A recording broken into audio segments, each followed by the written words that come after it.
Emmanuel Macron dénonçait hier les tentatives de plus en plus désinhibées de la Russie pour déstabiliser la Moldavie, voire la Roumanie, alors que l'Europe cherche sa voie pour une sécurité collective et que Poutine et Trump veulent une paix qui les arrange. L'ancien vice-chef d'état-major de l'OTAN est l'invité de la matinale. Bonjour Michel Yakovlev. Bonjour. Merci de venir parler aux auditeurs de Radio Classique. Emmanuel Macron réunit aujourd'hui les chefs d'état-major des armées de l'Union européenne et de l'OTAN. Comment ça se passe, ce genre de réunion ? Elles sont très très préparées. On y déroule un fil conducteur connu d'avance ou ça réfléchit vraiment ? C'est une première. Déjà, c'est une première. Parce que les chefs d'état-major, ils se rencontrent entre eux dans le cadre de l'OTAN ou de l'UE, pas avec des chefs d'État ou de gouvernement. Et là, c'est tous ces chefs d'état-major qui sont... Bon, il se trouve qu'ils sont à Paris pour un forum à l'école militaire. Et donc, ils vont rencontrer le président de la République, qui n'est pas leur chef, sauf pour l'un d'entre eux. Donc ça, c'est déjà...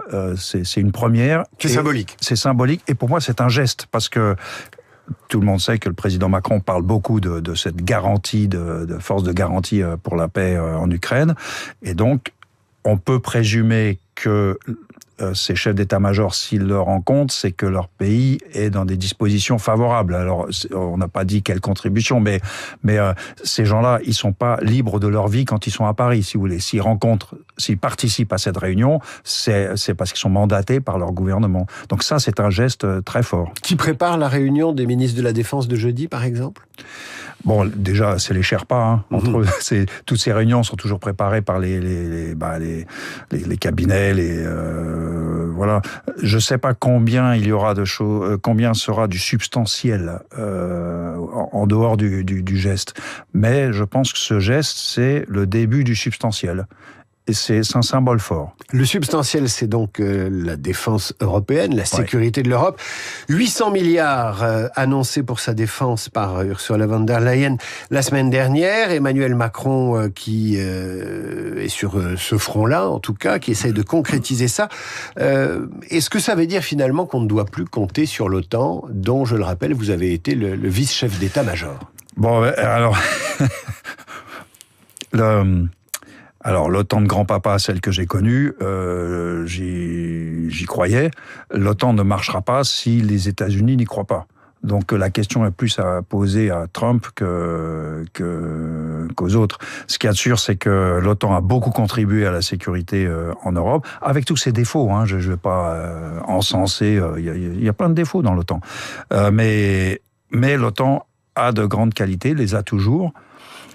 Et en particulier, il y a une camaraderie à l'OTAN, il y a une fraternité d'armes à l'OTAN. Et d'ailleurs, mes amis américains, mes anciens chefs, donc ils sont des généraux pensionnés comme moi, tous ces militaires américains, ils sont dans un état de désespoir qui fait de la peine. J'allais vous poser la question sur finalement la technostructure militaire qui est importante à l'OTAN et notamment américaine. Que pensent vos collègues ou vos anciens collègues de ce que fait Trump ? Ils ont le sentiment qu'il secoue l'Europe pour des raisons financières, mais que finalement, après, tout le monde rentrera au bercail, on s'embrassera. Ou y a-t-il un véritable danger, finalement ? Ils sont très inquiets. Et l'un d'entre eux, il a employé un mot très fort en disant « Je n'ai jamais connu la honte autant qu'aujourd'hui ». Ils sont dans une situation de honte personnelle et de honte pour leur pays. Parce que les militaires américains, ils ont des tas de défauts, comme les Français d'ailleurs, mais ils ont une qualité, c'est que ce sont des hommes de parole. Ils croient en la parole donnée. Et quand vous êtes dans l'administration Trump, quelqu'un qui croit en la parole donnée, c'est con comme concept. C'est idiot. Trump, il n'est pas comme ça. Il y a en ce moment deux fronts, Michel Yakovlev. Il y a le front diplomatique avec les initiatives américaines, saoudiennes, européennes. Il y a ce qui se passe en ce moment en Arabie Saoudite avec les deux délégations ukrainiennes et américaines. Et puis il y a ce front militaire. Expliquez-nous comment la Russie semble jouer sur les deux tableaux. Et en profiter.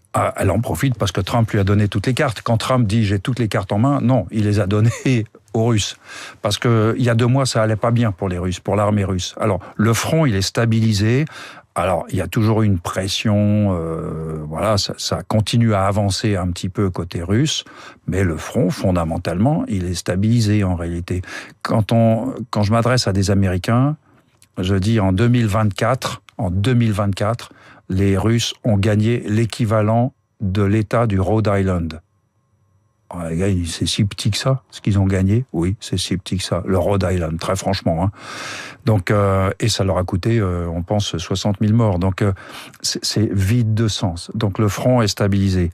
Mais fondamentalement, Poutine a gagné parce que Trump lui a donné la victoire. C'est le coup de poignard dans le dos. On disait ça dans les années en 1918. Les militaires allemands estimaient que les civils leur avaient donné un coup de poignard dans le dos. Alors le contexte est absolument pas comparable, mais il y a cette douleur-là. Oui, il y a cette douleur-là, et c'est surtout, ça part d'une incompréhension pour Trump. Il y a ces gens qui disent la guerre, il n'y a pas pire que la guerre. Vous voyez ce que je veux dire. Donc il faut l'arrêter à n'importe quel prix.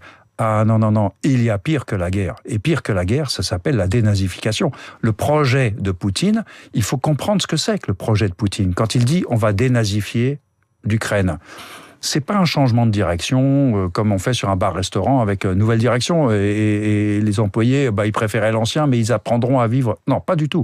La dénazification, c'est l'extermination, la déportation, l'incarcération de 10 à 20% de la population. C'est ça qui est arrivé aux Baltes et aux Polonais en 1939 et aux Ukrainiens à la fin de la guerre civile. La population des territoires conquis par la Russie depuis le début de la guerre. Par exemple, si Poutine dénazifie la France, nous parlons de 6 à 13 millions de Français déportés, exterminés ou incarcérés. Il n'en est pas question aujourd'hui. C'est bon. Bon, pour la France, non. Mais pour l'Ukraine, oui. Alors, par exemple, toute la classe politique, les fonctionnaires de catégorie A, les officiers de police, de l'armée, les universitaires, les enseignants, les juges, les avocats, les médias, parce que les médias y pensent, donc c'est dangereux, les cadres d'entreprise, donc à la SNCF, il n'y a plus un chef de réseau, il n'y a plus que les conducteurs, par exemple.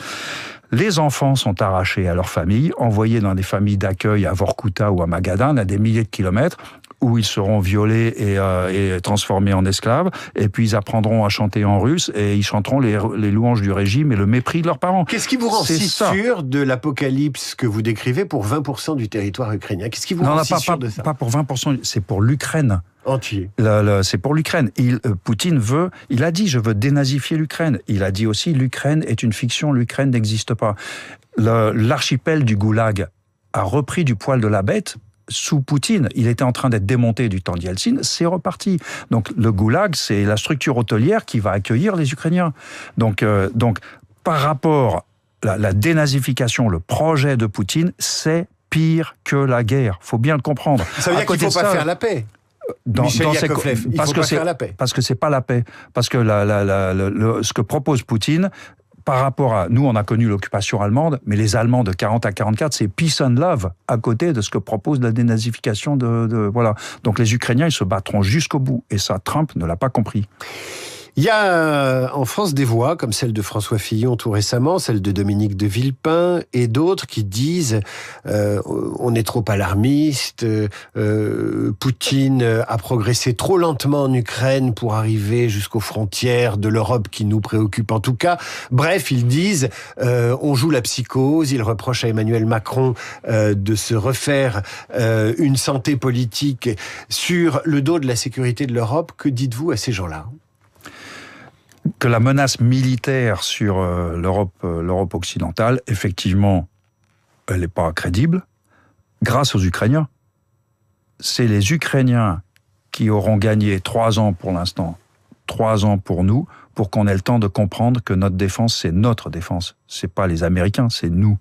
On doit se la payer, nous, et se faire confiance entre nous. Donc les Ukrainiens nous ont gagné du temps. Je ne crois pas à l'invasion russe. Je crois à la domination russe. C'est-à-dire que Poutine, une fois que les Américains sont partis et nous ont laissés à notre triste sort, que Poutine nous dise ce qu'on va faire et ce qu'on va pas faire. Hier, Emmanuel Macron a rencontré la présidente de Moldavie, Maia Sandu. Ils ont tous les deux dénoncé les ingérences russes en Moldavie, mais aussi en Roumanie au moment de l'élection présidentielle qui a été annulée. Ça veut dire que Poutine ne s'arrêtera pas à ces 20% de territoire conquis, qu'il ne respectera pas la paix qui essaye de trouver son chemin en ce moment entre les délégations américaines et ukrainiennes en Arabie Saoudite. Ça veut dire qu'il ment tout le temps.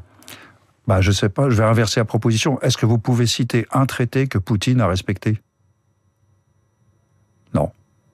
Aucun. Il n'y a aucune parole donnée qu'il ait respectée. Tous les traités, tous les actes qu'il a signés depuis qu'il est président, aucun n'a été respecté. Donc, il est comme Trump, il ne respecte aucun traité. Michel Yakovlev, donc aujourd'hui, il n'y a pas de bonne paix. Il n'y a pas de bonne paix qui vaille. Qu'est-ce que serait une bonne paix? Ce serait le retrait des troupes russes, des territoires conquis, et Poutine qui rentrerait au bercail avec son armée. Ça serait la bonne paix. Mais j'y crois pas. Personne n'y croit, si vous voulez, pour l'instant. Tant que le régime Poutine existe, et ça c'est un autre sujet, tant que le régime Poutine est aux affaires, il n'y a aucune question que les Ukrainiens reprendront les territoires perdus. Ce qui ne veut pas dire qu'ils reconnaissent que c'est devenu russe. C'est juste qu'on remettra la question à plus tard.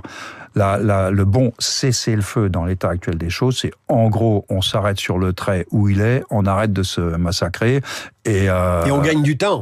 Et on gagne du temps, et l'Ukraine devient, comme la Corée du Sud, une nouvelle puissance économique au sein de l'Europe. Quand on voit ce qu'ils sont arrivés à faire en temps de guerre, à devenir la plus grande armée d'Europe en temps de guerre, une production de défense qui est extraordinaire, on se dit que le potentiel de l'Ukraine,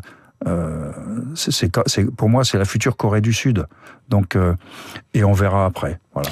Est-ce que vous faites confiance à l'Europe pour être opérationnelle et impressionnante vis-à-vis de son voisin russe pour justement peser à l'avenir? C'est ma dernière question, Michel Yakovlev. Oui, il suffit que c'est un grand mot. Il suffit que l'Europe croie en elle-même. Il y a plus de chars en Europe qu'aux États-Unis ou en Russie, plus d'artillerie, plus d'avions.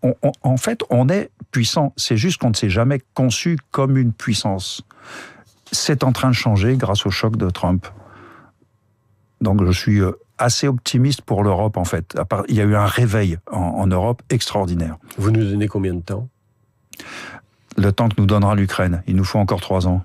Michel Yakovlev, merci d'avoir éclairé nos auditeurs ce matin. Je rappelle que vous êtes général de corps d'armée et avez été vice-chef d'état-major de l'OTAN. Merci à vous.